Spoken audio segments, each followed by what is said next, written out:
Hi ನಮಸ್ಕಾರ, welcome back to the channel. ಇವತ್ತಿನ ವಿಡಿಯೋದಲ್ಲಿ ಈ ರೀತಿಯಾದ ಒಂದು ಚಿಕ್ಕ ಬಟ್ಟೆಯನ್ನು ಉಪಯೋಗಿಸಿ ಒಂದು ಪ್ರಾಡಕ್ಟ್ ಅನ್ನ ಮಾಡ್ತಾ ಇದ್ದೀನಿ. ಹೇಗೆ ಮಾಡೋದು ಅನ್ನೋದನ್ನ ನೋಡ್ತಾ ಹೋಗೋಣ. ಇವತ್ತಿನ ವಿಡಿಯೋವನ್ನ ಶುರು ಮಾಡೋಕ್ಕಿಂತ ಮುಂಚೆ ಯಾರೆಲ್ಲ ನಮ್ಮ ಚಾನಲ್ ಅನ್ನ ಹೊಸದಾಗಿ ನೋಡ್ತಿದ್ರು ದಯವಿಟ್ಟು ಸಬ್ಸ್ಕ್ರೈಬ್ ಮಾಡ್ಕೊಂಡು ನೋಡಿ. ಹಾಗೆ ಈ ವಿಡಿಯೋ ನಿಮಗೆ ಇಷ್ಟ ಆಗಿದ್ದಲ್ಲಿ ದಯವಿಟ್ಟು ಒಂದು ಲೈಕ್ ಅನ್ನ ಕೊಡೋದನ್ನ ಮರಿಬೇಡಿ. ಹಾಗೆ ನಿಮ್ಮ friends, family, neighbours, well wishers ಎಲ್ಲರಿಗೂ ನನ್ನ ವಿಡಿಯೋಸ್ ಅನ್ನ ಶೇರ್ ಮಾಡಿ. ಸೊ ಇವತ್ತಿನ ವಿಡಿಯೋವನ್ನ ಶುರು ಮಾಡೋಣ. ಹಾಗೆ ನಾನಿಲ್ಲಿ ಲೈನಿಂಗ್ ಬಟ್ಟೆ, ಮೈನ್ ಬಟ್ಟೆ ಹಾಗೆ ಸ್ಪಾಂಜ್ ಕೂಡ ಯೂಸ್ ಮಾಡ್ತಾ ಇದ್ದೀನಿ. ಇದರ ಅಳತೆ ಹೇಳಬೇಕು ಅಂದ್ರೆ 17 ಇಂಚು ಉದ್ದ ಇದೆ, ಹಾಗೆ 10.5 ಇಂಚು ಅಗಲ ಇದೆ. ನೆಕ್ಸ್ಟ್ ಏನ್ ಮಾಡ್ಬೇಕು ಅಂದ್ರೆ ಈ ಮೂರನ್ನು ಸೇರಿಸ್ಬಿಟ್ಟು ಕ್ವಿಲ್ಟ್ ಮಾಡಿ ಒಂದು ಸಿಂಗಲ್ ಪೀಸ್ ಅನ್ನ ರೆಡಿ ಮಾಡ್ಕೊಳ್ತೀನಿ. ಕ್ವಿಲ್ಟ್ ಮಾಡೋದು ಹೇಗೆ ಅಂತ ನಿಮ್ಗೆ ಏನಾದ್ರು ನೋಡೋ ಇಂಟ್ರೆಸ್ಟ್ ಇದ್ರೆ ಈಗಾಗಲೇ ಒಂದು ಡೀಟೇಲ್ ವಿಡಿಯೋನ ಅದ್ರ ಬಗ್ಗೆನೇ ಮಾಡಿ ಪೋಸ್ಟ್ ಮಾಡಿದ್ದೀನಿ. ಡಿಸ್ಕ್ರಿಪ್ಷನ್ ಅಲ್ಲಿ ಅಥವಾ ಐ ಕಾರ್ಡ್ ಅಲ್ಲಿ ಲಿಂಕ್ ಅನ್ನ ಕೊಟ್ಟಿರ್ತೀನಿ, ಚೆಕ್ ಮಾಡಬಹುದು. ಈಗ ಇದನ್ನ ಈ ರೀತಿಯಾಗಿ ಕರೆಕ್ಟ್ ಆಗಿ ಫೋಲ್ಡ್ ಮಾಡಿಬಿಟ್ಟು ಮೇಲಿನಿಂದ ಒಂದು 2 ಇಂಚಿಗೆ ಈ ರೀತಿಯಾಗಿ ಒಂದು ಮಾರ್ಕ್ ಮಾಡ್ಕೊಳ್ತೀನಿ. ಹೀಗೆ ಮಾರ್ಕ್ ಮಾಡ್ಕೊಂಡಲ್ಲ, ಇದ್ರ ಮೇಲೆ ನನ್ನ ಹತ್ರ ನೋಡಿ ಈ ತರದ ಲೇಸ್ ಇದೆ. ಈ ರೀತಿಯಾದ ಲೇಸ್ ನಿಮ್ಗೆ ಮಾರ್ಕೆಟ್ಗಳಲ್ಲಿ ಅವೈಲೇಬಲ್ ಇರುತ್ತೆ, ಮೀಟರ್ ಲೆಕ್ಕದಲ್ಲಿ ನಿಮ್ಗೆ ಕೊಡ್ತಾರೆ. ಸೊ ಅದು ಈ ಒಂದು ನನ್ನ ಬಟ್ಟೆಗೆ ಮ್ಯಾಚ್ ಆಗತ್ತೆ ಅಂತ ಅನಿಸ್ತು, ಹಾಗಾಗಿ ನಾನಿಲ್ಲಿ ಇದನ್ನ ಯೂಸ್ ಮಾಡ್ಕೊಳ್ತಾ ಇದ್ದೀನಿ. ಇದನ್ನ ಈ ತರ ಇಟ್ಬಿಟ್ಟು ಸ್ಟಿಚ್ ಮಾಡ್ಕೊಳ್ತೀನಿ. ಈ ತರ ನಾನು ಸ್ಟಿಚ್ ಅನ್ನ ಹಾಕೊಳ್ತಾ ಇದ್ದೀನಿ. ಸಿಂಪಲ್ ಆಗಿ ಒಂದು ಸ್ಟ್ರೈಟ್ ಸ್ಟಿಚ್ ಅನ್ನ ಹಾಕೊಳ್ಬಹುದು. ಈ ತರದ ಲೇಸು ನಿಮ್ಮ ಹತ್ರ ಇರ್ಲಿಲ್ಲ ಅಂದ್ರೆ ಸ್ಕಿಪ್ ಮಾಡಿ, ಏನು ತೊಂದರೆ ಇಲ್ಲ. ಈಗ ನಾನು ಸ್ಟಿಚ್ ಅನ್ನ ಹಾಕೊಂಡಿದ್ದಾಯ್ತು ನೋಡಿ, ಈ ತರ ಕಾಣಿಸ್ತಾ ಇದೆ. ನೆಕ್ಸ್ಟ್ ಏನ್ ಮಾಡ್ಬೇಕು ಅಂದ್ರೆ ಇದನ್ನ ಸೈಡ್ ಅಲ್ಲಿ ಇಟ್ಬಿಟ್ಟು 2 ಬಟ್ಟೆಯ ಸ್ಟ್ರಿಪ್ ಅನ್ನ ತಗೊಂಡಿದ್ದೀನಿ. 3 ಇಂಚ್ ಅಗಲ ಹಾಗೆ 12.5 ಇಂಚು ಉದ್ದ ಇದೆ. ಈಗ ಇದನ್ನ ಈ ತರ ಡಬಲ್ ಫೋಲ್ಡ್ ರೀತಿಯಾಗಿ ಇಲ್ಲಿ ತೋರಿಸ್ತಾ ಇದ್ದೀನಲ್ಲ, ಈ ತರ ಮಾಡ್ಬಿಟ್ಟು 2 ಕಡೆಗೂ ಸ್ಟಿಚ್ ಅನ್ನ ಹಾಕೊಂಡು 2 ಬೆಲ್ಟ್ ಅನ್ನ ರೆಡಿ ಮಾಡ್ಕೊಳ್ಳೋಣ. ಹಾಗೆ ಈ ಮೇನ್ ಬಟ್ಟೆ ಏನಿದೆ ಅದನ್ನ ಈ ತರ ಫೋಲ್ಡ್ ಮಾಡಿ ಅದರ ಸೆಂಟರ್ ಅನ್ನ ಮಾರ್ಕ್ ಮಾಡ್ಕೊಳ್ತಾ ಇದ್ದೀನಿ.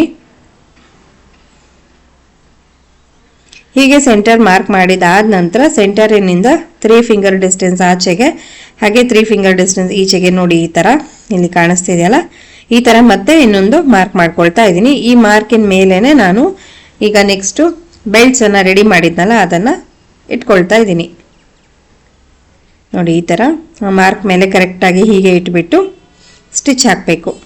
ಸೊ 2 ಕಡೆಗೂ ಸೇಮ್ ಇದೇ ಪ್ರೊಸೀಜರ್ನ ಮಾಡಿದ್ರೆ ಆಯ್ತು. ಈಗ ನಾನು ಸ್ಟಿಚ್ ಮಾಡ್ಕೊಂಡು ಬಂದೆ ನೋಡಿ, ಹೀಗೆ ಕಾಣಿಸ್ತಾ ಇದೆ. ನೆಕ್ಸ್ಟ್ ಏನ್ ಮಾಡ್ಬೇಕು ಅಂದ್ರೆ ಒಂದು ಜಿಪ್ ಅನ್ನ ತಗೊಂಡು ಅದನ್ನ ಅಟ್ಯಾಚ್ ಮಾಡಬೇಕು. ಈಗ ಜಿಪ್ಪು ಇದೇ ಅಳತೆಯದ್ದು ತಗೊಂಡಿದ್ದೀನಿ. ಹಾಗೆ ಇದನ್ನ ಸ್ಪ್ಲಿಟ್ ಮಾಡ್ಕೊಂಡೆ ನೋಡಿ. ಮೊದಲಿಗೆ ಈ ತರ ಒಂದು ಸ್ಟಿಚ್ ಅನ್ನ ಹಾಕಿ ನಂತರ ಅದನ್ನ ತಿರುಗಿಸ್ಬಿಟ್ಟು ಮತ್ತೆ ಪ್ರೆಸ್ ಸ್ಟಿಚ್ ಅನ್ನ ಹಾಕ್ಬೇಕು. 2 ಕಡೆಗೂ ಇದೇ ರೀತಿಯಾಗಿ ಮಾಡ್ಕೊಳ್ಬೇಕು. ಈಗ ನೋಡಿ ನಾನು ಒಂದ್ ಕಡೆಗೆ ಜಿಪ್ ಅನ್ನ ಅಟ್ಯಾಚ್ ಮಾಡ್ಕೊಂಡೆ. ಹಾಗೆ ಇದನ್ನ ಉಲ್ಟಾ ತಿರುಗಿಸ್ತಾ ಹಾಗೆ ಹ್ಯಾಂಡಲ್ ಕೂಡ ಮೇಲ್ ಬರಬೇಕು, ಆ ರೀತಿಯಾಗಿ ನೋಡ್ಕೊಂಡು ಮತ್ತೆ ಮೇಲಿನಿಂದ ಪ್ರೆಸ್ ಸ್ಟಿಚ್ ಅನ್ನ ಹಾಕೊಳ್ಬೇಕು. ಈಗ 2 ಕಡೆಗೂ ನಾನು ಪ್ರೆಸ್ ಸ್ಟಿಚ್ ಕೂಡ ಹಾಕೊಂಡಿದ್ದಾಯ್ತು ನೋಡಿ, ಈ ತರ ಕಾಣಿಸ್ತಾ ಇದೆ.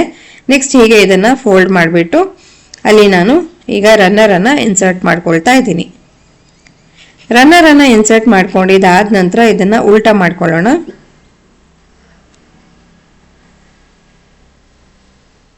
ಹೀಗೆ ಉಲ್ಟಾ ಮಾಡ್ಕೊಂಡೆ ನೋಡಿ, ಈ ತರ. ಈಗ ಏನ್ ಮಾಡ್ಬೇಕು ಅಂದ್ರೆ 2 ಸೈಡ್ಸ್ ಅನ್ನು ಕೂಡ ಡಬಲ್ ಸ್ಟಿಚ್ ಹಾಕಿ ಫಿನಿಶ್ ಮಾಡಬೇಕು ನೋಡಿ. ಇವಾಗ ನಾನು ಸ್ಟಿಚ್ ಹಾಕೊಂಡಿದ್ದಾಯ್ತು. ನೆಕ್ಸ್ಟ್ ಏನ್ ಮಾಡ್ಬೇಕು ಅಂದ್ರೆ ಈ ಕಾರ್ನರ್ ಅಲ್ಲಿ 1/4 ಇಂಚು ಬೈ 1/4 ಇಂಚಿಗೆ ಒಂದು ಮಾರ್ಕ್ ಅನ್ನ ಮಾಡ್ಕೊಳ್ತಾ ಇದ್ದೀನಿ. ಒಂದು ಬಾಕ್ಸ್ ಅನ್ನ ಮಾರ್ಕ್ ಮಾಡ್ಕೊಂಡು ಅಲ್ಲಿ ಕಟ್ ಮಾಡ್ಕೊಳ್ತೀನಿ. ಸೇಮ್ ಇದೇ ಪ್ರೊಸೀಜರ್ ಅನ್ನ ಇನ್ನೊಂದು ಕಡೆಗೂ ಕೂಡ ಮಾಡ್ಕೊಳ್ಬೇಕು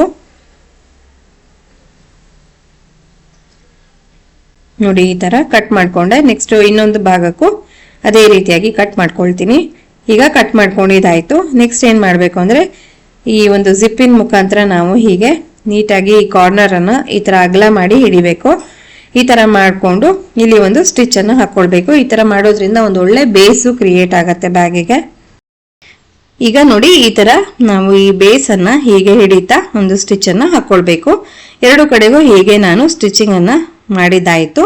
ಈಗ ಈ ಕಾರ್ನರ್ ಅನ್ನ ನಾನು ಪೈಪಿಂಗ್ ಮೂಲಕ ಫಿನಿಶ್ ಮಾಡ್ತಾ ಇದ್ದೀನಿ. ಈ ರೀತಿಯಾದ ಲೈನಿಂಗ್ ಬಟ್ಟೆಯನ್ನೇ ತಗೊಂಡು ಹೀಗೆ ಸುಮಾರು 1.5 ಇಂಚ್ ಆಗುವಷ್ಟು ಅಗಲದ ಬಟ್ಟೆ ತಗೊಂಡು ಈ ತರ ನಾನು ಪೈಪಿಂಗ್ ಹಾಕಿ ಫಿನಿಶ್ ಮಾಡ್ಕೊಂಡೆ. ಈಗ ಇದನ್ನ ಸೀದಾ ಮಾಡ್ಕೊಳ್ಳೋ ಸಮಯ. ಚಿಕ್ಕ ಪುಟ್ಟ ತಿರುಗಾಟಕ್ಕೆ ಹಾಗೆ ದೇವಸ್ಥಾನಕ್ಕೆಲ್ಲ ಭಜನೆ ಪುಸ್ತಕ ಎಲ್ಲ ಹಾಕೊಂಡು ಹೋಗೋದಕ್ಕೆಲ್ಲ ತುಂಬಾನೇ ಐಡಿಯಲ್ ಆಗಿರುವಂಥ ಬ್ಯಾಗ್ ಇದು. ಈ ಒಂದು ಬ್ಯಾಗು ನಿಮ್ಗೆಲ್ರಿಗೂ ಇಷ್ಟ ಆಗುತ್ತೆ ಅಂತ ನಾನು ಭಾವಿಸಿದ್ದೀನಿ. ಇಷ್ಟ ಆಗಿದ್ದಲ್ಲಿ ಪ್ಲೀಸ್ ಒಂದು ಲೈಕ್ ಕೊಡಿ, ಹಾಗೆ ಚಾನಲ್ಗೆ ಹೊಸಬರಾಗಿದ್ದಲ್ಲಿ ಸಬ್ಸ್ಕ್ರೈಬ್ ಮಾಡ್ಕೊಂಡು ನೋಡಿ. ಮತ್ತು ನಿಮ್ಮ ಫ್ರೆಂಡ್ಸು, ಫ್ಯಾಮಿಲಿ, ನೇಬರ್ಸು ಇವರೆಲ್ಲರಿಗೂ ನನ್ನ ವೀಡಿಯೋಸನ್ನು ಶೇರ್ ಮಾಡಿ, ಹಾಗೆ ಚಾನಲ್ಗೆ ಸಬ್ಸ್ಕ್ರೈಬ್ ಮಾಡ್ಕೊಳಕ್ಕೆ ಹೇಳಿ. ನೋಡಿ, ಇದು ಫೈನಲ್ ಲುಕ್ ಈ ರೀತಿಯಾಗಿ ಬಂದಿದೆ. ಆ್ಯಕ್ಚುಲಿ ಈ ಒಂದು ಬಾರ್ಡರ್ ಅಥವಾ ಲೇಸನ್ನು ನಾನೇನು ಅಟ್ಯಾಚ್ ಮಾಡಿದ್ದೀನಿ ಅದು ನಮ್ಮ ಬ್ಯಾಗಿನ ಒಂದು ಲುಕ್ಕನ್ನು ಇಮ್ಮಡಿಗೊಳಿಸಿದೆ ಅಂತಲೇ ಹೇಳ್ಬೋದಲ್ವ. ಜಸ್ಟ್ ಪ್ಲೇನ್ ಬಟ್ಟೆಯಿಂದ ಮಾಡೋದಕ್ಕಿಂತ ಈ ಥರ ಸ್ವಲ್ಪ ಫ್ಯಾನ್ಸಿಯಾಗಿ ಮಾಡ್ಕೊಂಡಾಗ ನೋಡೋಕ್ಕೂ ಕೂಡ ಚೆನ್ನಾಗಿರುತ್ತೆ. ಸೊ ಇದು ನೋಡಿ, ಒಳಗಡೆ ಕೂಡ ಸಾಕಷ್ಟು ದೊಡ್ಡದಾಗಿರುವಂಥ ಬೇಸು ರೆಡಿಯಾಗಿದೆ. ಸೊ ಇದಾಗಿತ್ತು ಇವತ್ತಿನ ವಿಡಿಯೋ. ಮತ್ತೊಂದು ಹೊಸ ವಿಡಿಯೋದೊಂದಿಗೆ ಭೇಟಿ ಆಗೋಣ. ಅಲ್ಲಿವರೆಗೂ ಎಲ್ರಿಗೂ ಧನ್ಯವಾದಗಳು. Take care and bye.